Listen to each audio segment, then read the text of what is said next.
Bienvenue à tous et à toutes dans ce débat du 12-15. Aujourd'hui, nous parlons du dialogue national inclusif, cette rencontre patriotique dont la cérémonie d'ouverture a eu lieu ce mardi 2 avril à Libreville, au Gabon. C'est en présence de plusieurs milliers ou des centaines de personnes rassemblées au Palais des Sports de Libreville pour la circonstance. Quelques ténors de la politique gabonaise écartés du dialogue étaient tout de même invités à la cérémonie d'ouverture. Et la cérémonie fut marquée par plusieurs moments d'allégresse et de patriotisme. La fibre patriotique, on en parle aujourd'hui justement, en parlant du lancement de ce dialogue national inclusif. Pour la circonstance, je suis donc rejoint sur ce plateau par le docteur Geoffroy Koumba. Vous êtes, bonjour. Bonjour Yann. Vous êtes enseignant-chercheur au niveau de l'ENES. C'est exact. Vous allez bien? Je vais très bien Yann. D'accord. Ensuite, avec lui, nous avons Fresnel Mambundu. Bonjour. Bonjour Yann. Coordinateur général de la Voix des jeunes pour le développement durable. Exact. Bienvenue. Merci de m'avoir invité. Donc nous allons directement attaquer le sujet. On parle patriotisme. On a assisté à la cérémonie d'ouverture, on a vu tout ce qui s'est passé. Et docteur Koumba, on va commencer avec vous. Quels sont d'après vous les grands traits qui ont caractérisé cette cérémonie d'ouverture? Bien, merci Yann de me passer la parole. Avant de répondre à cette question, tu a énoncé un mot très important, le patriotisme. Et lorsque nous avons regardé tous, je l'ai vu depuis la maison, il est important qu'on connaisse et que l'on sache ce qu'on entend par patriotisme d'abord. D'accord. Le patriotisme, on va le développer de manière très simple. C'est quoi? C'est le dévouement d'un individu envers le pays qu'il reconnaît comme étant sa patrie. D'accord. Et là, la question qu'on se pose, c'est quoi la patrie? La patrie n'est autre qu'une communauté sociale et politique à laquelle on appartient. Voilà. Donc, le patriotisme ici est quelque chose qui a été au centre du dialogue national, c'est-à-dire ce dévouement des hommes et des femmes du pays vraiment envers leur patrie. Il y a eu cet attachement. Souvenez-vous, j'ai regardé quelquefois un discours sur Facebook, c'était un débat entre les hommes de Dieu. Et il y a un homme qui définissait, c'était, je pense, le prophète Morin. Il disait que le Gabon, sur le plan spirituel, est une femme. Or, cette femme s'est retrouvée ces derniers temps dénudée, elle s'est retrouvée marginalisée, elle s'est retrouvée dépossédée. Le Gabon étant notre patrie à tous, donc le patriotisme, c'est quoi? Ça a amené les Gabonais qui se sont rendus compte que le Gabon, la terre gabonaise, est en train de perdre sa valeur. D'accord. Et sur beaucoup de plans, sur le plan économique, sur le plan social, c'était un fourre-tout. Chacun venait, il faisait ce qu'il voulait. Et là, il y a eu un sursaut. Il y a eu ce sentiment-là qui a touché les uns et les autres à pouvoir se lever. Moi, je suis enseignant-chercheur. Nous boudons, nous rendons compte. Mais c'est où? C'est dans les salles de classe. Mais il y a ceux-là qui ont pris le courage, par le patriotisme qui est en eux, de prendre une action. D'accord. Et c'est cette action qui a conduit Et là, on parle du 30 août 2023. Naturellement, c'est cette action qui amène aujourd'hui à ce qu'on appelle le coup de libération. D'accord. Tout en reconnaissant qu'une action patriotique de cette envergure, si elle rate, ça devient une haute trahison. Okay. Donc les enjeux sont, Monsieur Mambundu, les enjeux sont donc très élevés, très relevés par rapport à ce qu'on est en train de faire en ce moment, c'est-à-dire le dialogue national. Est-ce qu'il y avait vraiment besoin de faire ce dialogue national inclusif? Alors, si on s'appuie d'abord, pour commencer, sur nos valeurs africaines, nos valeurs bantoues, le dialogue est au cœur de tout. Le dialogue est au cœur de la résolution des difficultés. Le dialogue est au cœur de la planification stratégique de vivre ensemble. Le dialogue est au cœur de la conduite du passage de l'enfance à l'adolescence et de l'adolescence au monde adulte pour les jeunes. Donc, le dialogue est essentiellement partout. C'est pourquoi, en fait, l'endroit le plus symbolique, le plus sacré de nos villages reste le corps de garde. Le corps de garde. Parce que c'est là-bas qu'on discute, c'est là-bas qu'on échange. Donc, dans une période comme celle-ci, il est impératif, il est nécessaire qu'on se retrouve, qu'on discute, qu'on évalue ensemble l'ensemble des causes qui nous ont amenés à nous retrouver dans cette posture aujourd'hui et qu'ensemble, on puisse élaborer les stratégies, mettre en place le cadre qui nous permettra justement de ne plus nous retrouver dans ce type de situation. Mais M. Fresnel, M. Mambundu, un Gabon plus digne. Quand vous parlez, je suis tenté de me dire, est-ce qu'il n'y avait pas de patriotisme avant, aujourd'hui, au Gabon? Alors, poser la question comme ça, en fait, c'est... c'est comme si on repart à zéro. C'est comme si... Non. Moi, je pense que poser la question comme ça, c'est peut-être aussi mettre un tout petit peu en retrait l'engagement, la passion, les sacrifices que beaucoup d'hommes gabonais ont eu à poser. D'accord. Je pense que non seulement ceux qui nous ont dirigés avant avaient à leur façon un certain degré Une forme de patriotisme. Exactement. Parce que, qu'on le veuille ou non, beaucoup croyaient bien faire.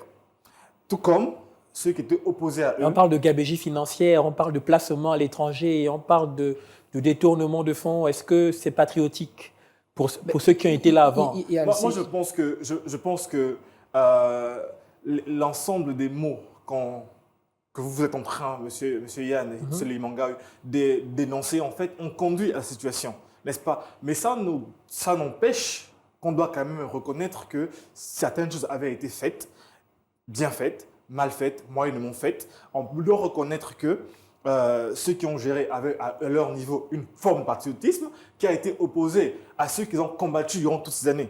D'accord? Donc, on reconnaît que chacun de nous avait l'amour du pays à son degré, à son échelle. Et aujourd'hui, la question qui est mise aujourd'hui à l'ordre du jour, c'est de se demander justement comment on recentre les choses, comment on partage à tout le monde la même forme de patriotisme pour qu'ensemble, on puisse construire ce Gabon digne d'enfant. Oui, il y a rapidement quand même à cette réponse-là, parce que j'ai bien aimé son intervention, et particulièrement lorsqu'il dit que chacun de nous, effectivement, avait sa manière d'aimer son niveau de patriotisme. Voilà. Et je crois quand même qu'un patriotisme qui amène à la destruction de la nation pose problème. Parce que c'est quoi le patriotisme? On aime au simple. C'est l'amour de la patrie. Et quelle est notre patrie? C'est le Gabon. Quel est donc cet amour du Gabon qui t'emmène à voler? T'amener à voler, à détruire, à arracher ce qui est à autrui. C'est ce que nous avons vécu. Les forêts gabonaises sont exploitées par des personnes non autorisées. Exactement. Chacun vient de l'extérieur, il vient, il fait ce qu'il veut. On n'a pas le droit d'en parler. Quelle est cette action de patriotisme? Je pense qu'il y avait un véritable souci de patriotisme. Et l'un des points majeurs, c'est le fait que bon nombre de ceux qui étaient à la tête, des personnes qui, en vérité, n'étaient pas d'origine véritablement gabonaise. Ce qui fait que l'amour de la patrie manquait. N'existait pas. Il y a eu beaucoup de choses, beaucoup de dérapages. On fait ce que l'on veut. Les terres gabonaises, on donne à qui on veut. Des sociétés ont pris des terres. On va arriver même à un stade où même l'eau, même la rivière ou le Goué, on nous dira par exemple qu'on aurait pu arriver là, que vous ne pouvez plus avoir accès à l'Ogo ici. L'Ogo devient une propriété privée de X ou de Y. Est-ce du patriotisme? Non, je dis pas. C'est l'amour et l'envie. Vas-y, rapidement, j'aimerais citer ici les propos de Gandhi. Gandhi qui disait en fait que le patriotisme n'est pas exhaustif, bien exclusif. C'est la même chose que l'humanité.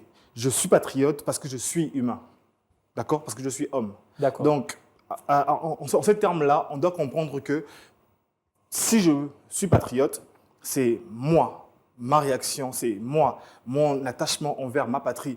Et être patriote signifie également que je ne peux pas, moi, m'aventurer à vouloir juger du patriotisme d'autrui.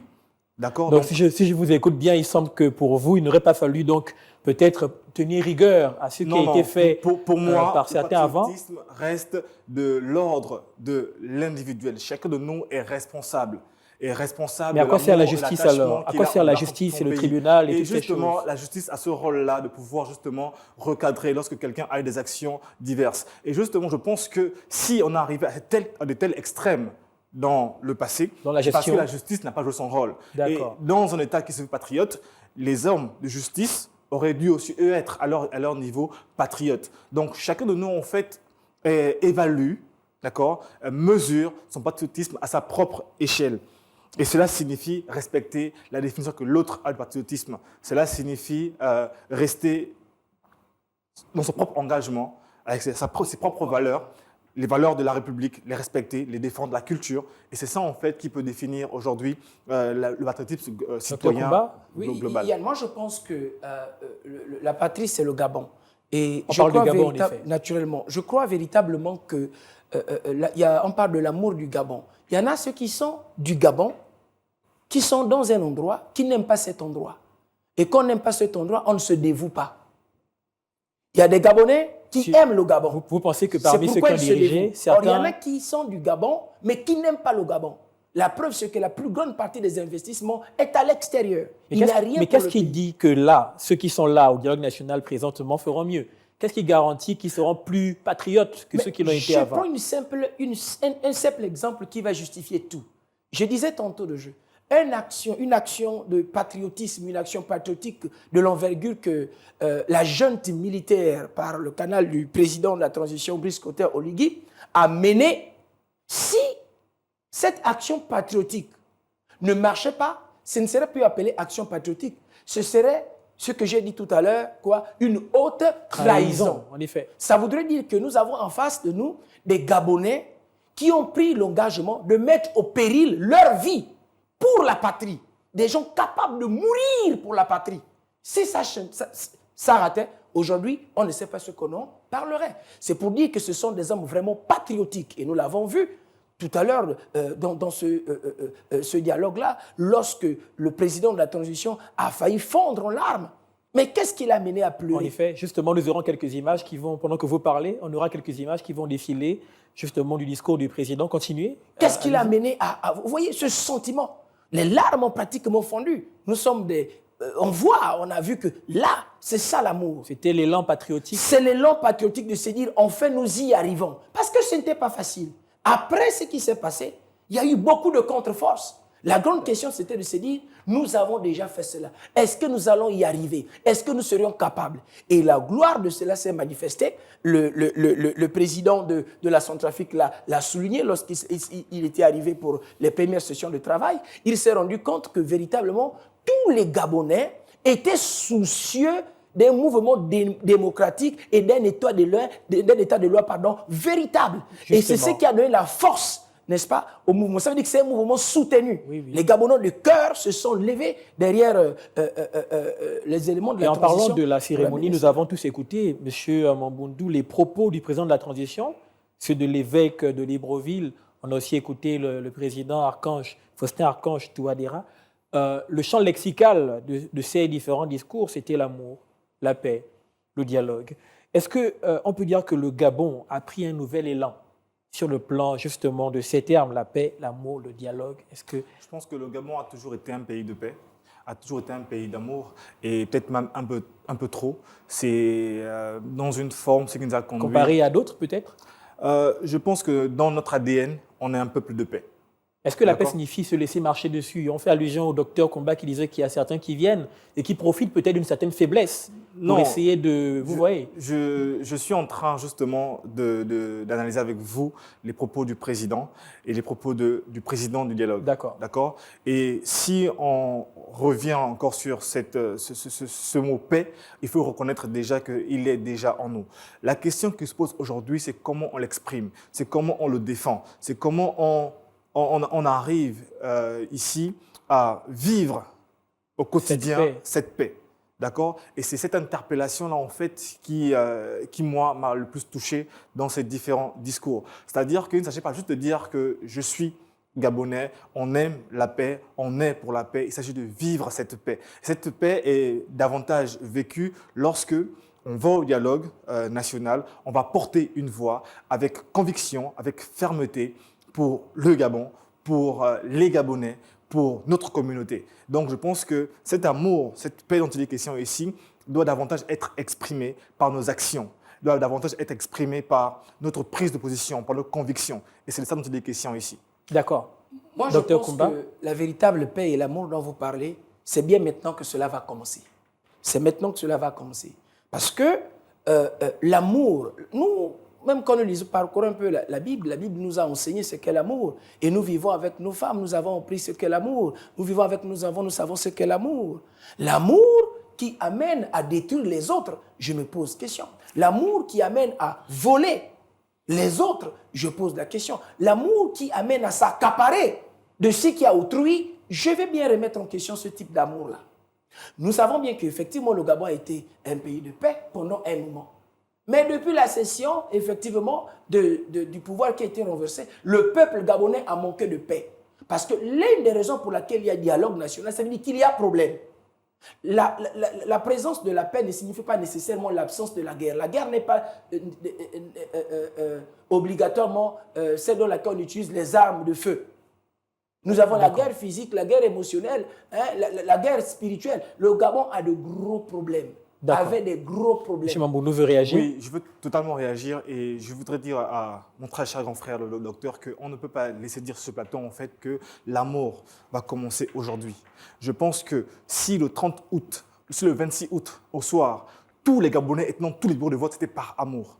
Si les Gabonais ont marché, ont milité, ont plaidé, ont conduit avec leur énergie à interpeller les militaires qui ont renversé le pouvoir ancien, c'est bien sûr parce qu'ils avaient de l'amour. Donc cet amour-là, n'est-ce pas, on ne va pas juste le juger de ceux qui nous dirigeaient, on va le juger de ceux qui ont combattu ceux qui nous dirigeaient pour le mieux, pour quelque chose de plus grand, pour quelque chose de plus fort, pour le pays, pour le Gabon. Et c'est parce qu'on aime le Gabon qu'on a combattu, parce qu'on aime le Gabon qu'on s'est battu, qu'on s'est levé et qu'on a dit non, ça suffit. Vous faites référence à certaines personnes qui, bien avant les militaires, ont certainement se sont levés afin de pouvoir affronter ceux qui étaient en face? Absolument. Ce combat, et je veux le témoigner par l'introduction même du discours du président hier.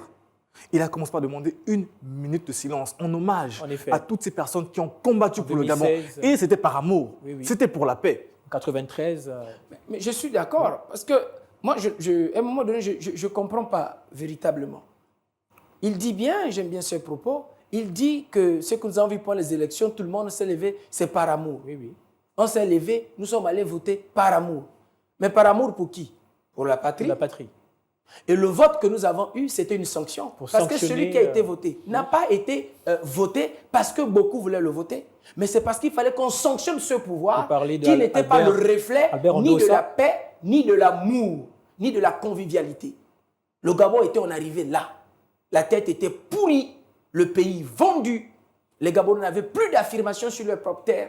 Tu peux avoir ta terre, quelqu'un te dit le mec c'est pour lui. Ce sont des réalités, aller sur le terrain. Plus Gabonais que toi. Voilà, nous sommes des gens du terrain. D'accord. Quelqu'un vient avec quelque chose, il dit c'est à lui. Quelque chose qui est à toi, qui est ancestral. Mais où est-ce qu'on peut vivre la paix dans de telles conditions? Pour revenir au dialogue national et à cette ouverture, on a vu plusieurs figures de gouvernement déchus, c'est-à-dire le gouvernement Bilé Binzé, qui étaient présents. Ils étaient là. Est-ce qu'on peut dire qu'eux aussi, M. Mambounou, vu que Dr Koumba a eu la parole déjà, est-ce qu'on peut dire qu'eux aussi ont décidé de porter la veste du patriotisme par leur présence? Je crois que le sens même du dialogue, c'est de fédérer, c'est de rassembler, c'est d'arriver à un consensus, c'est d'observer, de faire un diagnostic, à savoir pourquoi on en est arrivé là, qui était responsable, que chacun reconnaisse les torts qui sont les siens. Je pense qu'avec plusieurs sorties d'hommes politiques de ce bord-là, dernièrement, on peut observer que tous demandent pardon parce qu'ils ont plus ou moins reconnu. En effet. Alors, lorsqu'on a fini de reconnaître qu'on a mal agi, qu'on a péché et qu'on a conduit le pays là où il est, on doit prendre conscience qu'il doit être reconstruit. Et pour le reconstruire, on a besoin de tout le monde. C'est un fait. Pas à la même sphère forcément, mais tout le monde doit y mettre du sien. Et je pense que qu'on le veuille ou non, ça reste un signal fort, ça reste quelque chose de grand, de dire qu'on a reconnu qu'on a mal géré les choses et aujourd'hui, on doit aller vers le mieux avec d'autres personnes, avec d'autres énergies. Est-ce que c'était de leur volonté, Dr Koumba? C'est là où j'en venais, Yann. Beaucoup des anciennes figures sont présentes. Moi, on va parler vrai. C'est parce qu'elles n'ont pas le choix. Elles n'ont pas le choix. Aucun autre choix ne s'oppose à elles. Le pardon, il est bien. J'ai aimé le pardon. Mais le pardon ne se traduit pas sur ce qui est dit. Le pardon se traduit par des actions concrètes. J'ai lu une fois la Bible dans un livre de Proverbes. La Bible dit « Celui qui avoue ses transgressions et les abandonne obtient miséricorde. » Vous voyez? Donc la miséricorde vient lorsque nous avouons et nous abandonnons. D'accord. Le tout n'est pas de dire « je reconnais, oui ». Et après ce que nous faisons, c'est ce qu'on appelle des paroles en l'air. Beaucoup sont là. Les figures que vous citez sont simplement là parce qu'elles n'ont pas le choix. Si elles avaient le choix, je pense que même ce dialogue ne se tiendrait pas. D'accord. Mais M. Mambounou, on revient sur vous. Vous êtes le coordinateur général de la Voix des jeunes pour le développement durable. Donc, vous représentez des jeunes. Les jeunes n'étaient pas forcément là en 93. Ils n'étaient pas là lorsque, je me rappelle, nos parents nous parlent souvent du fait qu'il y a eu des émeutes à l'époque avec l'ancien candidat Paul Baha-Bessol. Qu'est-ce que les jeunes, d'après vous, avec votre regard de leader, qu'est-ce qu'ils pensent de ce qui se passe maintenant? Est-ce que c'est un espoir? Est-ce qu'il y a quelque chose qui monte dans les cœurs pour dire que demain sera meilleur? Je pense que les jeunes ont été au cœur du processus qui a conduit à, à adouber, à reconnaître cette légitimité au CTRI. Je pense que les jeunes sont les premiers qu'on met au devant de la scène. Les jeunes sont les premiers qui sont les plus concernés. Les jeunes sont les plus nombreux. Les jeunes sont au cœur de tout. Et les jeunes, aujourd'hui, s'ils croient, s'ils se mobilisent pour ce dialogue, pour cette transition, c'est bien parce qu'on y croit. C'est bien parce qu'on aspire à un Gabon plus juste, plus équitable, plus durable. Si les jeunes aujourd'hui sont investis, sont engagés dans tout ce qui se fait, c'est parce qu'ils y croient. Donc, il y a une touche d'espoir. Maintenant, après, il faut aussi le préciser. Nous, en tant que jeunes, on a décrié. On a décrié le manque de transparence, le manque de redevabilité. Dans la sélection des participants au dialogue? Entre autres. On l'a décrit déjà dans le système précédent et on a l'impression qu'on le revit encore aujourd'hui. C'est pourquoi, même si on se mobilise, même si on soutient, même si on accompagne, mais on interpelle, on rappelle qu'on a besoin de construire un Gabon plus digne, plus vertueux. Et la première vertu, c'est d'abord la transparence. La première vertu, c'est la redevabilité et c'est vers ça qu'on espère qu'on ira tous. Docteur Koumba, en tant qu'enseignant, on sait l'université Omar Bongo, l'ENES, on sait les grèves.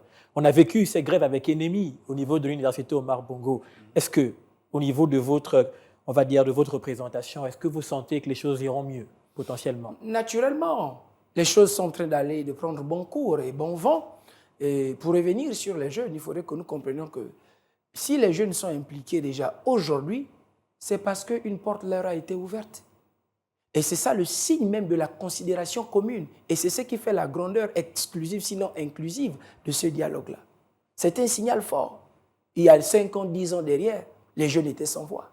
Si les jeunes peuvent parler, c'est parce qu'on leur permet de parler. Et ça, c'est le signe fort qui annonce une grande paix, une grande stabilité. C'est pourquoi moi, je crois véritablement que ce dialogue national-là, il en ressortira quelque chose. Parce que vous avez vu, Monsieur le Président a fait son discours. Il a commencé par... Justement, j'allais chuter par là. Je voudrais avoir vos avis sur le discours du président Oligui. Allez-y, docteur Koumba. Oui, le discours du président Oligui a été accentué sur des axes, que j'ai noté au moins 2 ou 3 axes, parce qu'il a commencé effectivement par faire observer 1 minute de silence en mémoire de qui? De ceux qui ont risqué leur vie pour la nation. Qui sont tombés au combat. Donc des patriotes. Et c'est ça un patriotisme. C'est ça un patriote, pardon. Beaucoup le font. Beaucoup n'observent même pas 1 minute de silence. Et à côté de cela, il a dressé rapidement un bilan. Un bilan entre les assises qui ont dû se faire il y a longtemps et celles d'aujourd'hui. Et nous avons compris par la Constitution, par la Constitution et l'organisation, que cette rencontre-là qui est en train de se faire est largement différente. Il a si bien dit, du point de vue déjà du nombre des participations, 3800, du nombre des participants, 600, au détriment de 500, de 300 et de 150. 38 000 participations. Oui, 38 000 participations, effectivement.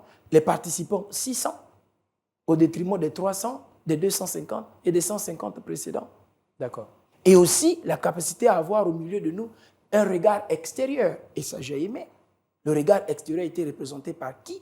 Par le président, effectivement. Le facilitateur représentant de la CEAC, qui n'a pas manqué de féliciter et d'encourager le Gabon. Et que même la qualité et le processus même du dialogue, c'est cela qui a même déclenché la levée des sanctions sur le Gabon. Monsieur Mamboudou. Oui, alors... On va chuter, on est quasiment au terme de cette émission. Voilà, avant de revenir rapidement sur mon appréciation du discours du président, j'aimerais juste reprendre une phrase que le docteur a employée, à savoir qu'aujourd'hui, si les jeunes peuvent s'exprimer, c'est parce qu'on leur a ouvert la porte. Alors, ce que moi j'en dis, c'est qu'en général, lorsqu'on ouvre la porte aux jeunes, malheureusement, c'est souvent la porte de l'instrumentalisation. Et c'est contre ça qu'on se bat aujourd'hui. On ne veut plus que les jeunes... Ça, c'est avant le coup d'État. C'est avant le coup d'État. La porte aux jeunes. Vous pensez qu'avant, les jeunes étaient manipulés, instrumentalisés? Mais c'est ça le système d'avant. On veut que les jeunes soient déjà dans la salle. On veut que le rôle et la participation des jeunes soient reconnus. Et c'est pour ça que notre organisation, la Voix des jeunes, pour le développement durable, se bat au quotidien. Pour reconnaître aux jeunes ce leadership. Pour reconnaître aux jeunes sa compétence en tant qu'acteur du développement, ce qui est malheureusement très souvent mis à l'écart. Et le discours du président, oui, c'est à ce niveau qu'on y adhère, c'est à ce niveau qu'on y croit. Et le président, aujourd'hui, il joue énormément. je ne vais pas dire joue, mais il met énormément en valeur en fait son attachement et sa volonté d'inclure tout le monde. C'est pourquoi nous, on se reconnaît dans ses propos, c'est pourquoi on y croit, parce que c'est pourquoi on soutient. Et son discours hier a totalement été un discours fédérateur, un discours d'union, et c'est ça le patriotisme, c'est d'unifier, c'est d'agir ensemble. En un mot, est-ce que vous pensez, en un mot rapidement, Dr Koumba, est-ce que la communauté internationale, d'après vous, est d'accord avec ce qui se passe au Gabon en ce moment? Je crois qu'elle est absolument d'accord. Tout va bien? L'un des principes d'accord, c'est la levée des sanctions. Fresnel? Moi, je crois que, passez-moi l'expression, ça ne nous concerne pas ce qu'ils veulent ou ne veulent pas. C'est une nation du Gabon, le Gabonais, de pouvoir se concerter et d'agir. Ce qu'ils en pensent, tant mieux, c'est bien, mais c'est d'abord une affaire du Gabon. Le Gabon aux Gabonais. Merci beaucoup, Dr Koumba. Je rappelle que vous êtes enseignant-chercheur à l'ENS. Monsieur Fresnel Mombundu, vous êtes le coordinateur général de la Voix des jeunes pour le développement durable. Merci d'être venu sur ce plateau. Merci Yann, je te remercie. Merci beaucoup Yann. Si en 10 secondes, je peux juste rappeler que le patriotisme, c'est aussi d'agir avec dignité, que ceux qui sont au dialogue national inclusif puissent tenir compte de leurs convictions et de ne pas se faire acheter, comme on l'a souvent vu par le passé. On espère que les choses seront réellement différentes. Espérons que c'est les pratiques d'avant. Il n'y a personne pour les acheter là-bas. D'accord, personne ne les achètera. Merci, ce sera donc le mot de fin. Et nous continuons, l'information continue sur Gabon 24. Prenez soin de vous, restez connectés. Au revoir.